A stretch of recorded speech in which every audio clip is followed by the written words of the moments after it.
बिस्मिल्लाहिर्रहमानिर्रहीम। अस्सलामुअलैकुम। ग्रेड 2 में आपकी उर्दू की टीचर मिसेस साइमा नसीर आपसे मुखातिब हूँ। ग्रेड 2 आज हम दूसरी नशिस्त यानी सेकंड सेशन का आगाज़ करते हैं। सेकंड सेशन में बेटा जी हम जिस बात को डिटेल में पढ़ेंगे वो ये है कि आपको अपनी और अपने घर की हिफाजत कैसे करनी चाहिए। सबसे पहले बेटा जी आपको अपना नाम पता होना चाहिए, अपने घर का एड्रेस पता होना चाहिए और साथ अपने अम्मी अब्बू का नाम पता होना चाहिए और आप किस सिटी में रहते हो, किस शहर में रहते हो, ये भी पता होना चाहिए। ठीक है, इसी तरह आपको साथ साथ ये भी पता होना चाहिए कि आप जब घर में रहते हो अपने लिए क्या हिफाजती इकदाम करेंगे और या आप घर को लॉक करके बाहर जाते हो तो क्या करना चाहिए आपको। ठीक है, और साथ साथ आपको ये भी इसमें डिस्कस करेंगे कि इसके अलावा जो दूसरी बात हम इस लेसन में जो इस सेशन में हम पढ़ेंगे वो ये है कि परिंदों और जानवरों के भी घर होते हैं। परिंदों के घर किस तरह के होते हैं और जानवरों के घर कैसे होते हैं। और दूसरी बात जो हम पढ़ेंगे वो ये पढ़ेंगे परिंदों के घर को क्या कहते हैं और जानवरों के घरों के क्या नाम है, यानी मुख्तलिफ किस्म के जानवरों या इंसेक्ट के घरों के को किस नाम से पुकारते हैं। और साथ साथ ये भी देखेंगे कि कौन से जानवर या परिंदे अपना घर खुद बनाते हैं और कौन से जो है कुदरत की तरफ से बने बनाए होते हैं और कौन से घर जो होते हैं वो उन्हें इंसान बना के देते हैं। जिस तरह बेटा जी ये आपको टॉप पे नजर आ रहा है, यहाँ क्या नजर आ रहा है, एक बत्तख नजर आ रही है। अब ये बत्तख कहाँ रहती है, ये ज्यादातर दिन में पानी में होती है लेकिन रात को ये एक आप जो है इसके लिए डरबा भी बना सकते हो। इस तरह ये कुत्ता नजर आ रहा है, ये इसका घर है, ये ज्यादातर इंसान बनाते हैं। ठीक है, इस तरह आपको शहद की मक्खी नजर आ रही है, ये इसका ये घर है। ठीक है, ये यहाँ जो है शहद बनाती है।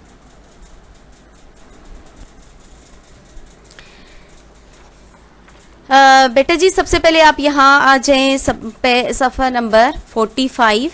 ठीक है, कौन सा है, सफ़ा नंबर 45। ऊपर टॉप पे आप आज की डेट लिखेंगे, CW लिखेंगे यहाँ मिडल में और साइड पे आप डेट लिखोगे 23/6/2020। ठीक है, आपने डेट ज़रूर मेंशन करनी है बेटा जी टॉप पे CW के साथ। और यहाँ एंड पे आज का दिन लिखना है मंगल, मीम नून गाफ लाम गल।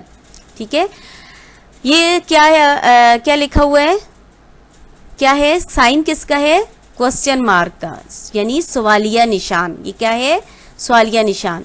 सवालों के जवाब दीजिए या लिखिए।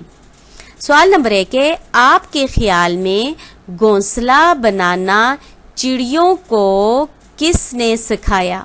सोचें बेटा, आपके ख्याल में घोंसला बनाना चिड़ियों को किसने सिखाया।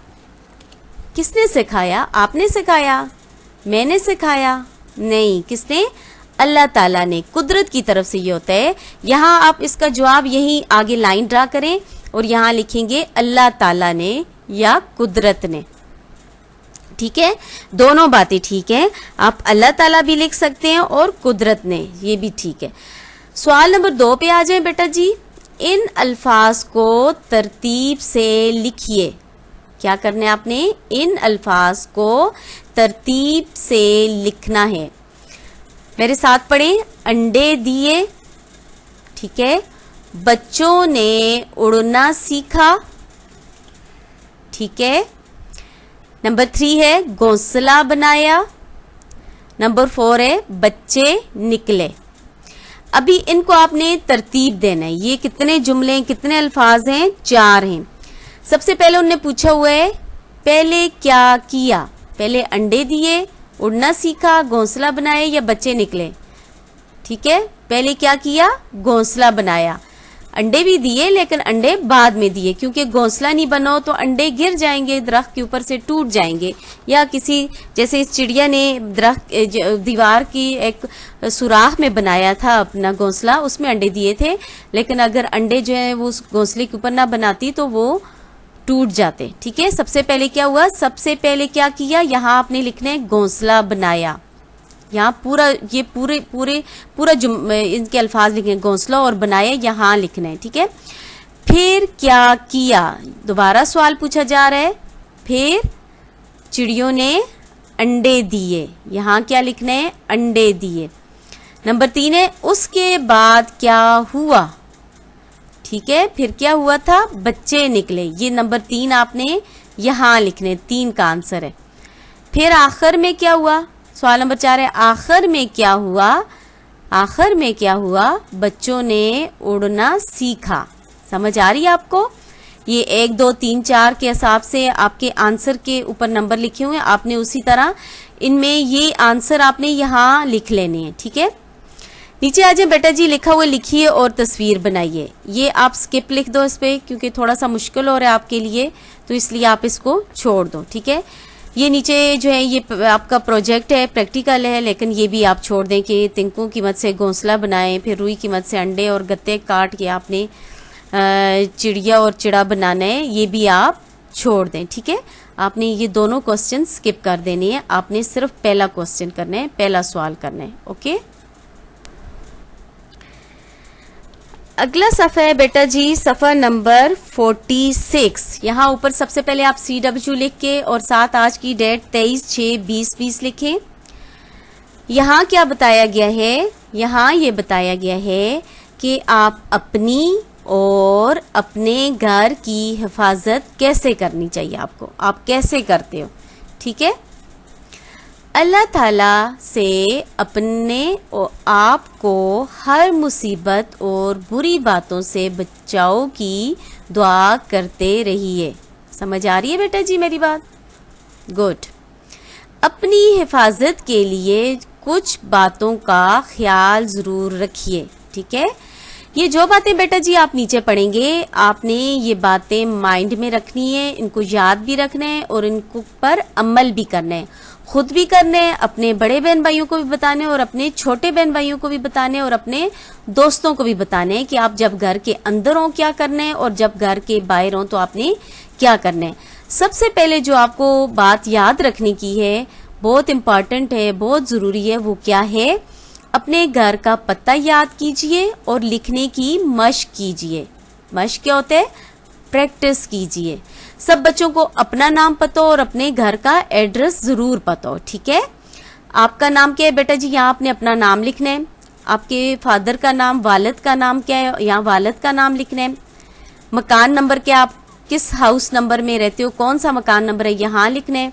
मोहल्ला, टाउन और ब्लॉक की जगह आप अपना सेक्टर का नाम लिखें, जैसे G11 लिखते हो, F11 लिखते हो, F10 लिखते हो, और साथ आपने यहाँ स्ट्रीट भी लिखनी है। आपकी स्ट्रीट जो है 67 है, 62 है, 71 है, या आपने क्या लिखना है, सेक्टर प्लस स्ट्रीट लिखनी है। ये ब्लॉक मोहल्ला वगैरह छोड़ दें, मोहल्ला की जगह स्ट्रीट हो जाएगी, टाउन ब्लॉक की जगह आपका सेक्टर हो जाएगा। समझ रहे बेटा जी?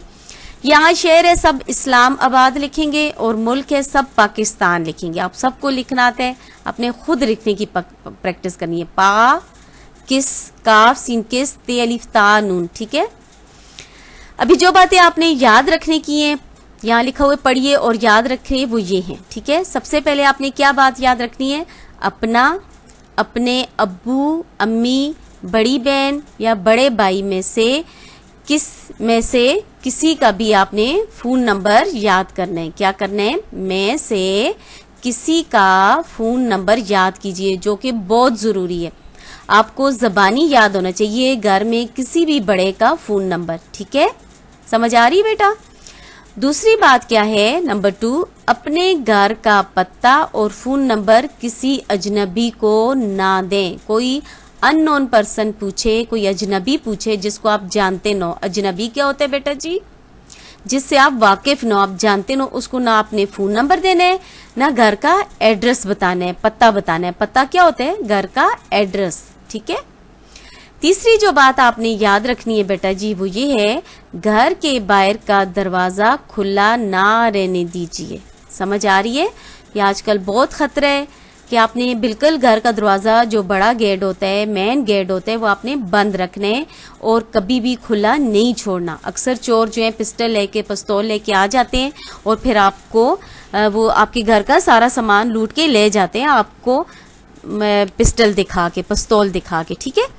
और हमेशा बड़ों से पूछ कर खोलें। जब भी दरवाज़ा खोलें, बड़ों से पूछें कि बाहर दरवाजे पर या गेट पर जो है फलां अंकल हैं, खोलना चाहिए या नहीं, ठीक है। 3 बातें याद रख ली। चौथी बात क्या याद रखनी है, अगर घर में कोई बड़ा ना हो तो दरवाज़ा हरगिज़ ना खोलें। ना खोलें किसी सूरत भी, जब तक आपको यकीन ना हो जाए कि बाहर आपके करीबी रिश्तेदार हैं। ठीक है, कोई भी अजनबी आए तो घर का दरवाज़ा आपने नहीं खोलना। किस सूरत में नहीं खोलना बेटा जी? जब आप घर में बिल्कुल अकेले हों। ठीक है, नेक्स्ट बात जो आपने याद रखने वाली है नंबर 5 है, बावर्ची खाने में बिला ज़रूरत ना जाएं। आप घर में आपके बड़े मौजूद हों या ना हों, आप ज़रूरत के बगैर किचन में ना जाएं। बावर्ची खाना क्या होता है? किचन। किचन में बगैर ज़रूरत के आप नहीं जाएं। अपने से छोटे बच्चों को भी ना जाने दीजिए, क्योंकि अक्सर वहाँ गैस खुली होती है, आप माचिस खोल लगा लेते हो। ठीक है, उससे आग भड़कने का खतरा है, या आप छुरी वगैरह लेके हाथ कट जाते हैं, या फ्रूट वगैरह काटते हो तो आपको कट लग जाता है। इसलिए आप ये किचन में जो है अकेले जाने वाली आदत को बिल्कुल, अगर किसी बच्चे में है भी तो बिल्कुल ख़त्म कर दें। ठीक है बेटा जी, जो काम भी हो मामा से या बड़े बहन भाइयों से कहा करें वो करें। ठीक है, चूल्हों, गर्म चीज़ों मसलन इस्त्री, उबलते पानी वगैरह से दूर रहें। ठीक है, इन चीज़ों से आप जल जाते हो, इसलिए आपको इन गर्म चीज़ों से दूर रहने का कहा गया है।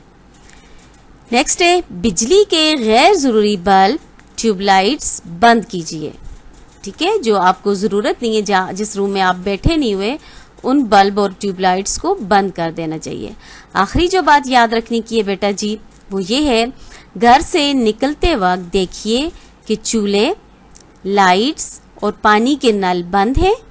ठीक है, ये ज़रूर देखना चाहिए। आप थोड़े टाइम के लिए जाएं या ज़्यादा टाइम के लिए जाएं, घर से बाहर सब मिलके अगर जा रहे हो तो बेटा जी ये ज़रूर चेक करें कि चूल्हा जो है आपका कहीं खुला तो नहीं रह गया। लाइट्स जो एक्स्ट्रा हैं, कभी कभार एक लाइट ऑन करने की ज़रूरत होती है, लेकिन ज़्यादातर आप कोशिश करें सारी लाइट्स ऑन करें, ऑफ करें, सिर्फ एक ऑन करके छोड़ें। ठीक है, और पानी के टैप भी चेक कर लें, क्योंकि पानी जो है वो ख़त्म हो जाता है। जब आप घर वापस आते हैं तो अगर टैप खुला रह गया तो पानी ख़त्म हो जाता है। और इसके अलावा एक और बात भी है बेटा जी, आप जब घर में ज़्यादा टाइम के लिए घर से बाहर निकलें तो गीज़र वगैरह भी बंद करके आप जाया करें। ठीक है,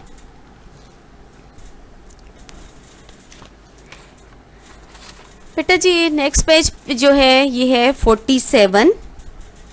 इसमें सबसे पहले आप ऊपर आज का दिन लिखें, CW लिखें, मंगल लिखें।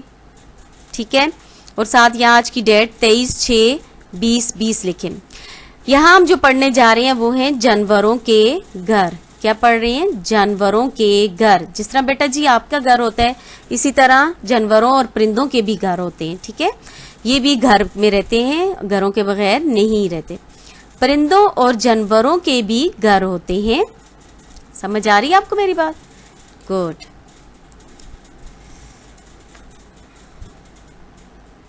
सॉरी, ये परिंदों के घर को घोंसला कहते हैं। ये तो आप सबको पता है, परिंदों के घर को क्या कहते हैं? घोंसला। ठीक है, क्या कहते हैं परिंदों के घर को? घोंसला। ये आपको नजर आ रहा है। ठीक है, ये परिंदा है और ये इसका घर है।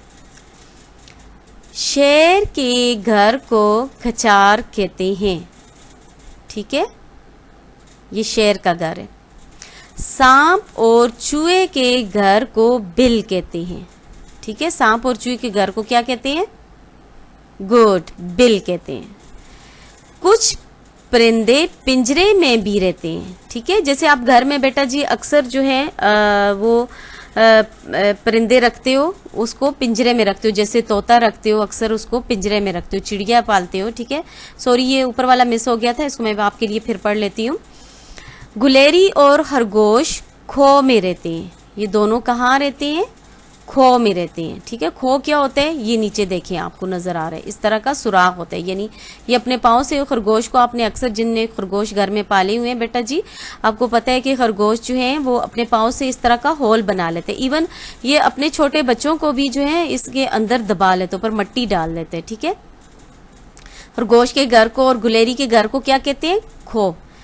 मुर्गी के घर को डरबा कहते हैं। ठीक है, ये मुर्गी का घर है। कहाँ है? ये है। ये आप जो है चुकोर सा एक डब्बा बनाते हो तो उसको मुर्गी का घर कहते हैं। ठीक है, हाउस की तरह। कुछ परिंदे पिंजरे में भी रहते हैं, यह भी मैंने आपके लिए पढ़ा था। डरबे और पिंजरे इंसान बनाते हैं, जबकि घोंसला, ठीक है, ये दो चीज़ें जो है ये इंसान बनाते हैं। ये मुर्गियों के लिए बनाते हैं, ये परिंदों के लिए बनाते हैं। जबकि घोंसला, खचार बिल और खो जानवर अपने लिए खुद बनाते हैं, ठीक है। यानी कुछ घर जो है हम जानवरों के हम इंसान बनाते हैं और कुछ जानवरों को अल्लाह ताला की तरफ से, कुदरत की तरफ से शऊर होता है, वो अपने घर खुद बनाते हैं। यानी अगर खरगोश है तो हर खरगोश जो है वो अपने लिए खो ही बनाएगा, ठीक है। इस तरह परिंदा है तो हर परिंदा अपने लिए घोंसला बनाएगा, सिर्फ उसकी जो शक्ल है वो डिफरेंट होती है। हर परिंदा डिफरेंट तरह का घोंसला बनाता है। मिलाइए, अब आपने एक मैचिंग का काम करना है, मिलाने, लाइन से मिलाने, लकीर डालनी है। बताइए कौन सा घर किस जानवर या परिंदे का है, ठीक है। परिंदे या जानवर की तस्वीर को इसके घर की तस्वीर से मिलाइए। समझ आ रही है कहाँ से मिलाने? इसके घर की तस्वीर से मिलाना है। अभी ये जो ऊपर आपको बताया गया शेर के घर को क्या कहते हैं, गुलेरी और खरगोश के घर को क्या कहते हैं, ठीक है। और सांप के घर को क्या कहते हैं, चूहे के घर को क्या कहते हैं, मुर्गी के घर को क्या कहते हैं। आपके लिए आसानी होगी बेटा जी। खरगोश के घर को क्या कहते हैं, यहां मिलाने, खो। परिंदे के घर का क्या नाम है, घोंसला। इस तरह चूहे के घर को क्या कहते हैं, बिल। मुर्गी के ये इसके नीचे है, ठीक है। और शेर के घर को ये यहां आ जाए, ये गार की तरह होता है, ठीक है। कछार कहते हैं इसको, कछार, कछार। थैंक यू बेटा, आपने मुझे सुना। आपकी तवज्जो का शुक्रिया। Have a nice day.